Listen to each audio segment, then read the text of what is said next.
I'm covering my ears like a kid. When your words mean nothing, I go la la la. I'm turning up the volume when you speak. 'Cause if my heart goes open, I'll follow it just like me. I go.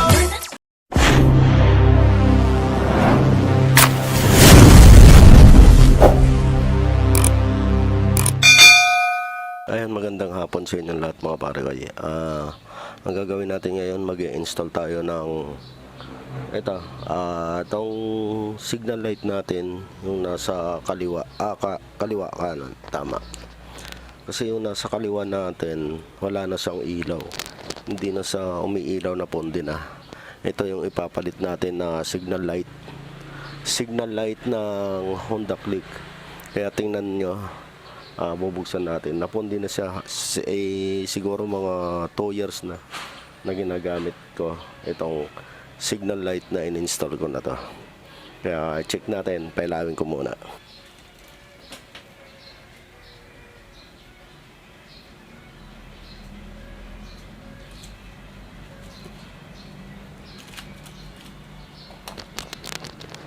So ayan, di siya umiilaw. Dito lang, itong kabila lang, bandang kanan lang yung nailaw, yung kaliwa wala, pundido na. Kaya ito yung papalitan natin. Ito yung bago natin, papalitan natin to. So babaklasin ko muna to. So tara, gagamit tayo ng ganitong tools para dito sa mga tornilyo dito sa ilalim. Ito, hindi ko alam kung anong sukat. Basta yun nandito sa akin 8, 4, tsaka 10. Tara, baklas muna tayo.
So ito mga pare ko, nabaklas na natin. Kasi parang napapasukan siya ng tubig dun sa loob. Ayun o, basa siya. Pasukan siya ng tubig. Ayan yung wirings natin sa likod. Ayan yung wiring natin dito sa baba. Kinat na lang natin yan. Kinat natin yan dyan. Tapos sabay dyan na lang natin itatap, dudugtong yung kakabit natin. Puro putik na dyan sa loob. Naglagay ako ng bracket dito. Yan. Naglagay ako ng bracket para sa extension. So try natin ikabit. So ito na yung ikakabit natin. Tatanggalin natin, ilalagay na natin dito. Then subukan natin kung iilaw siya. Buksan muna natin yung balat na to. Babalatan muna natin tong isa. Ito. Papasukan kasi ng putik tsaka doon sa loob.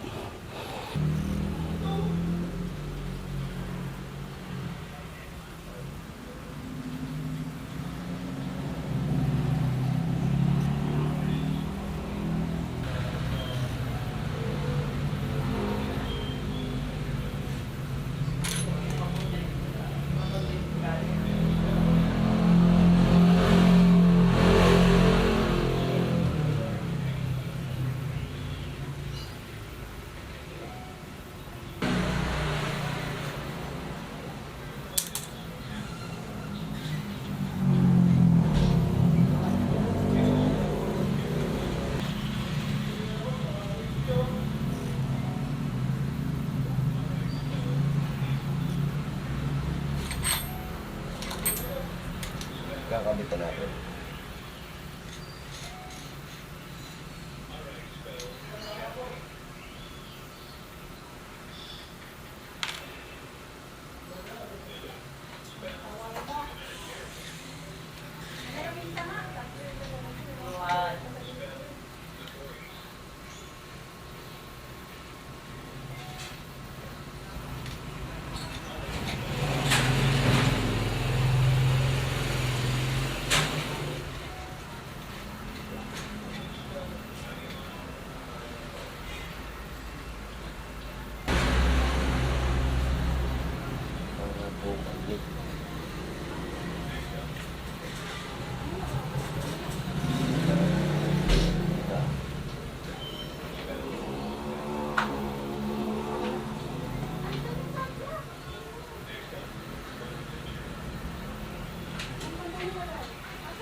So ayan dito, makikita natin yung pag-wiring.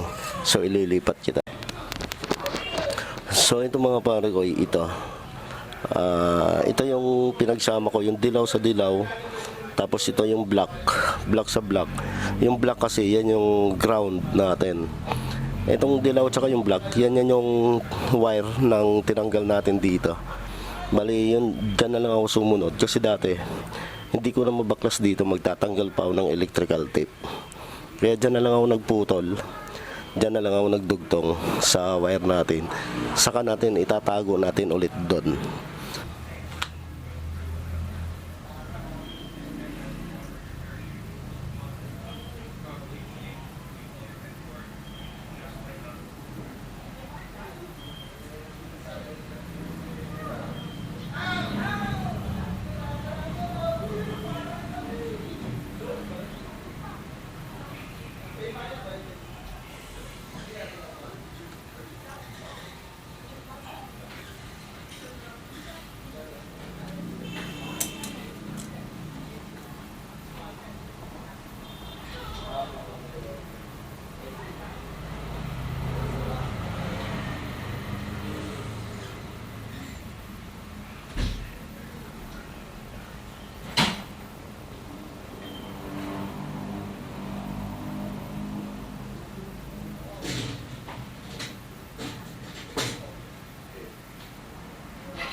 Narinig ko mga ingay.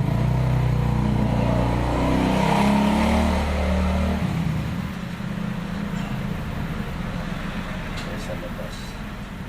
Ito, black sa black. Ayan.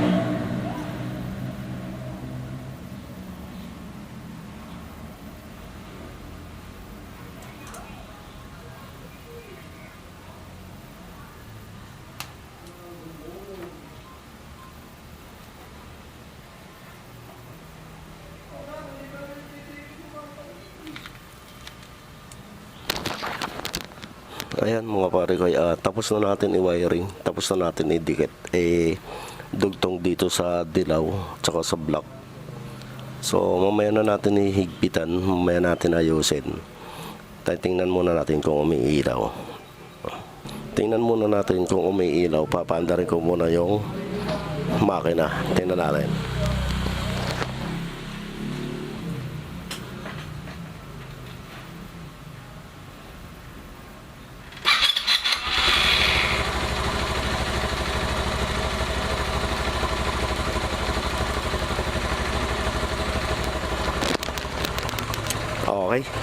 goods na. Gumagana na yung ilaw natin dito sa kaliwa. Di gaya kanina wala. So itatry natin mag-hazard.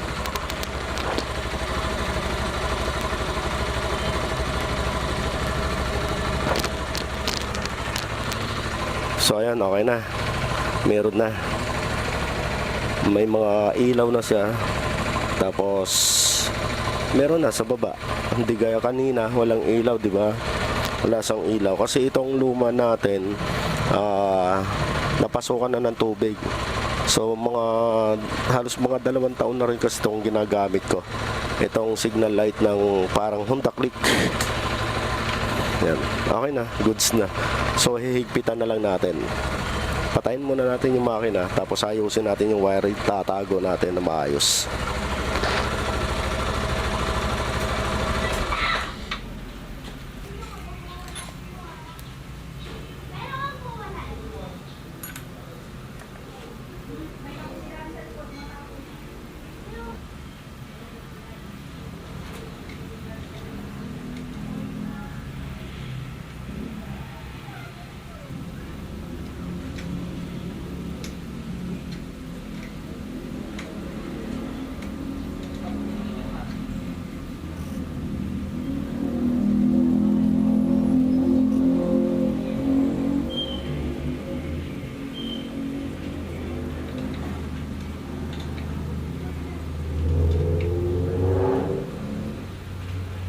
I-check natin baka nakababa nga. So kailangan itaas natin ng konti.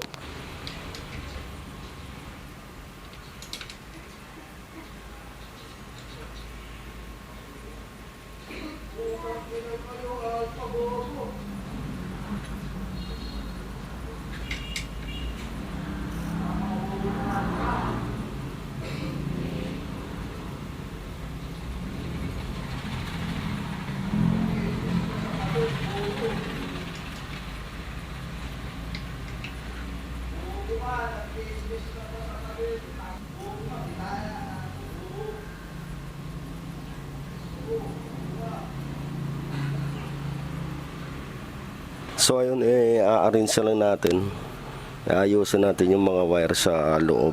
Tingnan natin.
So ayan mga pare ko, Ayan na.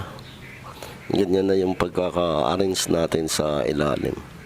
So inayos lang natin ang tinalian natin yung mga wire para hindi siya makalat tsaka malalaglag. Ayan, ganyan.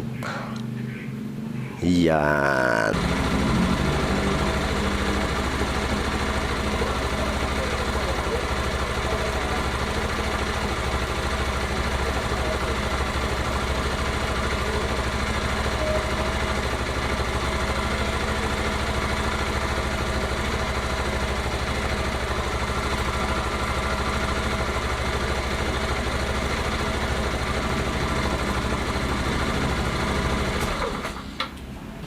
Itong isa na to, pang reserve na lang natin.